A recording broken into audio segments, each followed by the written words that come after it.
Titans 6-3, Packers 4-6 with that win on Sunday over the Cowboys, trying to keep things moving in the right direction. They're very much alive for a wild card spot in the NFC. And as we mentioned earlier, both teams coming from double-digit deficits to win in week number 10 as we start. Is it week 11? It's 11. Week 11 now. Yeah, it is. Yeah. Week 11 starts now. I don't mind bye weeks, but I get so discombobulated trying to think what a team's record is, how many games they've played, what week it is. Yeah. It's week 11 They're starting all tonight. off right now.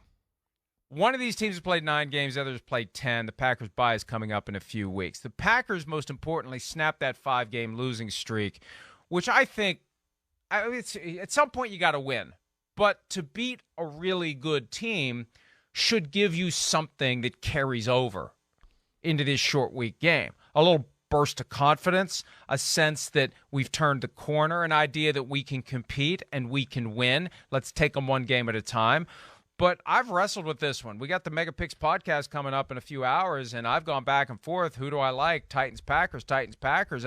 That makes for a good game tonight because I really think it is a tough call as to who's going to pull this one off, Chris. I agreed, Mike. I'm with you there. I mean, we know, first off, the Titans, both of these teams are comfortable in, what do you want to say? 3 yards in a cloud of dust type of football games that are 17-14, 20-17. So that's where it's hard to call it because you just go, well, more than likely it's going to be that kind of game. So who do we see out of these teams making that 1 or 2 plays? Because we know the NFL right now, more than ever, it comes down to 4 or 5 plays that really make the difference of the game.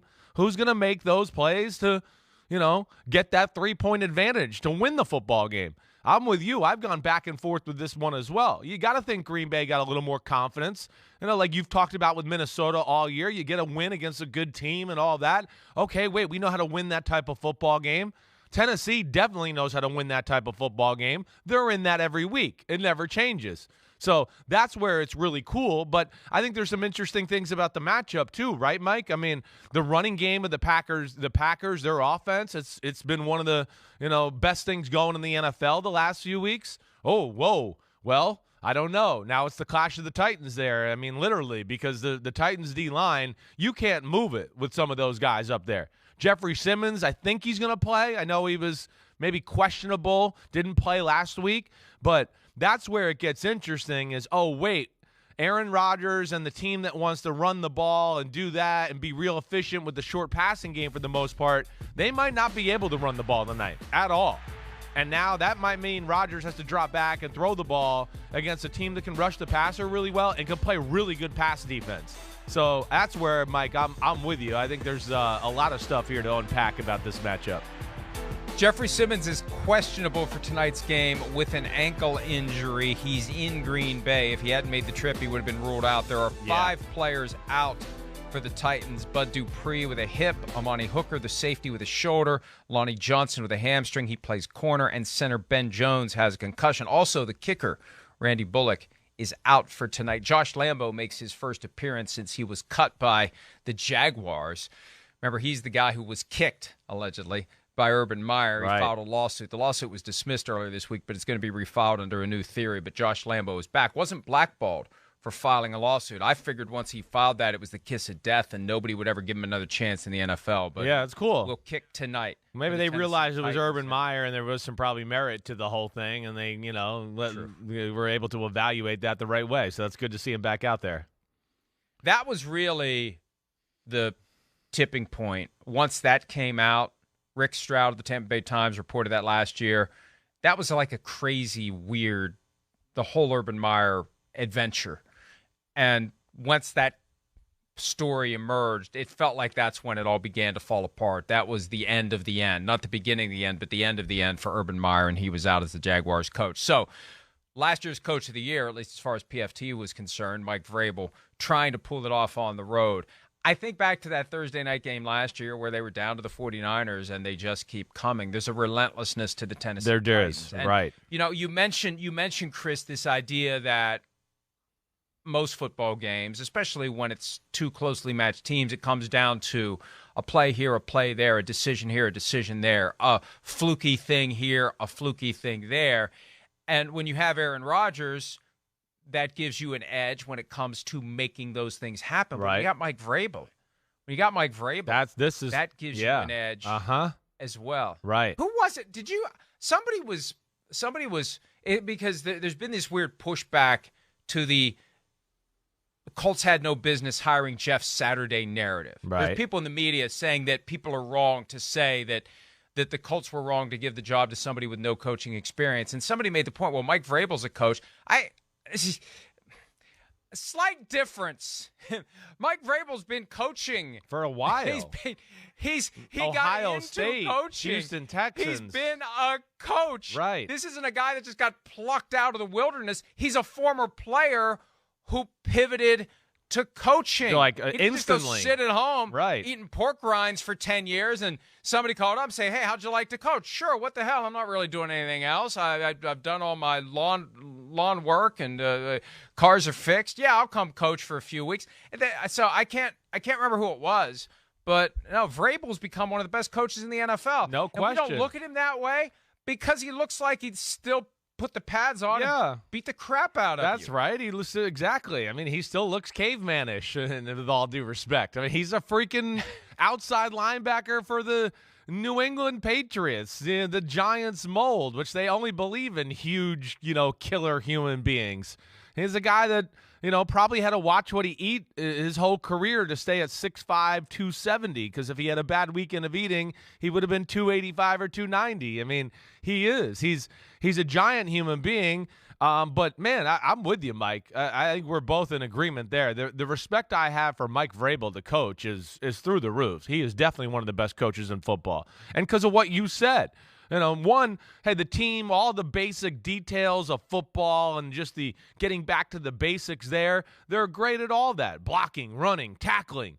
And then he's unbelievable at managing situational football in certain moments and knowing every rule like a Belichick and taking advantage of it and all of that. He's amazing at all of that. And then you add into, I think what you're talking about is, the game plan specific stuff that we talk so much.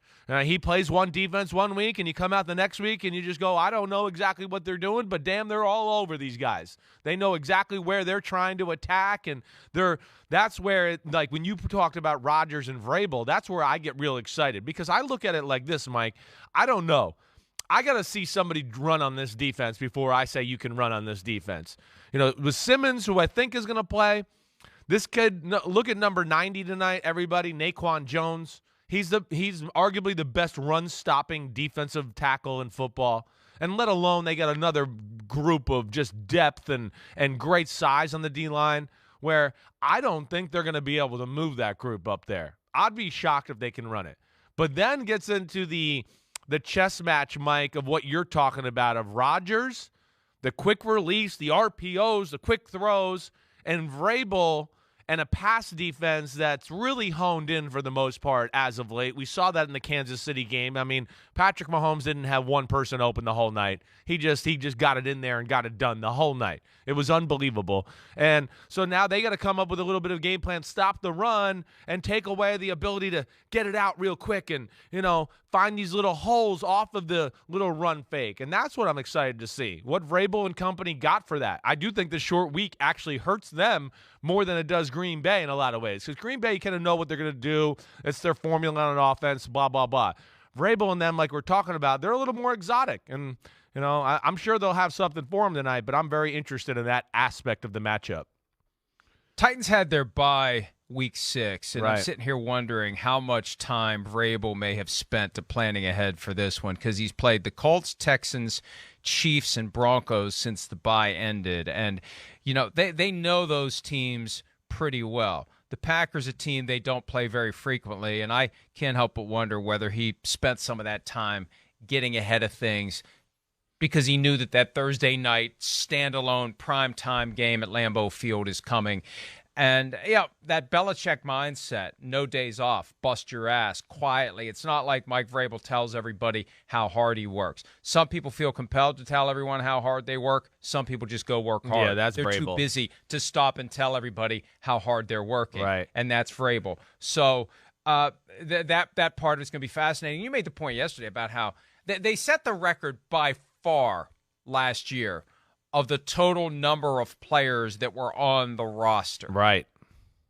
And they still had the number 1 seed in that says it all. The AFC. Yeah. And as we've had this conversation, I keep ping-ponging in my brain who I'm going to pick in this one when we do the podcast later today. I don't have a definite I've gone answer from yet. Packers to Titans to Packers to Titans to Packers, and who knows? Right now I'm leaning Titans again. So, both teams, that's the thing. Both teams really need it. And it sounds cliche, but it's true. You have that extra impetus. You've got that sense of urgency. The Packers have it. They're running out of chances. They lose tonight. That's 7 losses. You don't have many more before you're done. It's over. Yep. Goodbye. Yep. But if the Titans want to stand out, if they want to compete with the best of the best, if they want to have a home game or 2 in the postseason, they'll get 1 if they win that division, and they're the best team in that division. Yeah. But if you want to set things up for yourself a little bit better than that, you got to keep winning these games. Although last year the 1 seed didn't mean a damn thing because the Bengals, who are next up for the Titans after this week, the Bengals came in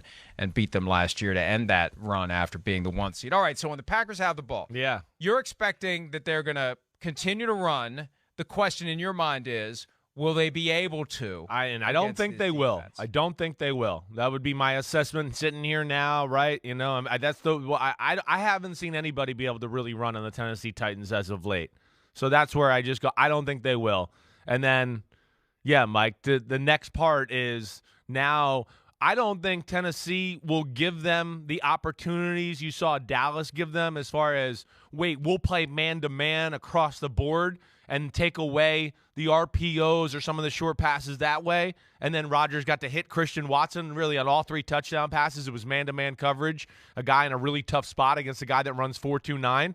The Tennessee Titans don't live like that. They a little dabble in man, but they'll be smart with how they do it. And I think they're going to find ways to stop the run and then drop people in zones in areas where they know, like, oh, he's going to try to throw it here off of that with the RPO or the little quick pass or whatever there. That's where I envision. And to me, that's where I'm very interested to see what Vrabel, Shane Bowen, defensive coordinator for the Titans, what they got in store to kind of take that away. Because, again, it's a pain-in-the-butt formula, as we saw with Dallas last week. Dallas is a really good defense, and they had a hard time because of that little, aspect of what the Packers bring to the table. When we saw the Titans play in primetime Week 9 Sunday Night Football, they had to defend 68 throws. Yeah, right. By Patrick Mahomes. 2 short of the single-game record. On Sunday at Lambeau, Dak Prescott and Aaron Rodgers combined for 66 passes for the entire game. And Rodgers only threw 20. I really do think that this thumb injury management was part of what forced the game plan because they knew they had to turn around and play on Thursday. Rodgers hadn't been at a point where he could even practice until Thursday. Every week of this thumb injury that goes back to the London loss to the Giants. And he said last week that the week before he tried to practice on Wednesday and it made it worse. So when is he even throwing the ball this week? Yeah. What is he really doing? And I think that, when you throw only 20 passes in the game, I think you're conscious of, as an organization, the fact that this thumb isn't getting any better. And that's a question tonight because, look, if they shut down the run, and I think they'll sell out to shut down the run and force Aaron Rodgers to throw a lot of passes, there's no way in hell he's got 68 passes in that thumb tonight if the Titans can put the clamps on Aaron Jones and company. Again, football isn't as easy as it looks, but we grossly overcomplicate it. I think this is old school battle of wills, smash mouth, shut down the run, and you take away the play action, which was so effective for the Packers on Sunday if they're not running the ball, and you put more pressure on Aaron Rodgers to throw with that injured thumb, and you hope you have better luck than you did when Mahomes threw 68. If they beat you. Yeah, if it gets to that, they will not win. They're not capable of doing 50 throws and winning a game, and not against this group either. I don't think, because they can of course rush the passer, and we know Mahomes and that passing offense has more weapons and more creativity, and the Titans were all over it. I mean, all over it. They're on another level. They're an elite level. In my opinion, pass defense right now. Early in the year, we talked about it. The stats lie about their overall defense a little bit. I think we hit on this last week. They had some mess-ups early in the year. They blew some coverages because they do a lot of intricate stuff. And it's a lot of, check to this, do this, rules and things like that where they mess up. They messed up the long touchdown pass last week. And Russell Wilson and them, they threw a touchdown pass. They were trying to play kind of an exotic zone coverage and disguise something. The guy kind of messed up how he was supposed to play it, and it gave the Broncos an easy touchdown to the left sideline. But that's I don't think that the Green Bay is built for that, and I don't think Rodgers, unlike Mahomes, who has no fear, and if you're open by this much, he can't throw it, he's still like, well, I'm Mahomes, and I'll get it in there somehow. I mean, Mahomes was throwing hook shots in there. He was just making it happen. Rodgers isn't going to do that. Mike, honestly, I think they want to throw it in the low 20s. I don't think they totally trust Rodgers. They don't totally trust that he's going to make the plays that are there, and he's not playing great. I know he had a good game last week, but he's not played good this year, period. It's like a little bit of the Tom Brady conversation. People don't really want to say it, but it's the truth. And, this is the kind of group here where he hasn't been able to pull the trigger into windows all year long. This group's going to make him feel really nervous about pulling the trigger into some of these windows. So that's where I get back again into the RPO, quick pass, little quick pick play here and all that type of stuff that Rodgers is phenomenal at because his release is the quickest release in the history of football. But, Vrabel, his time for New England, all that stuff, what they do now, I think they can pose some problems, and that's where it'll be interesting. Hi, I'm Mike Tirico, and thanks for watching. Make sure to hit subscribe for the latest news and highlights from NBC Sports.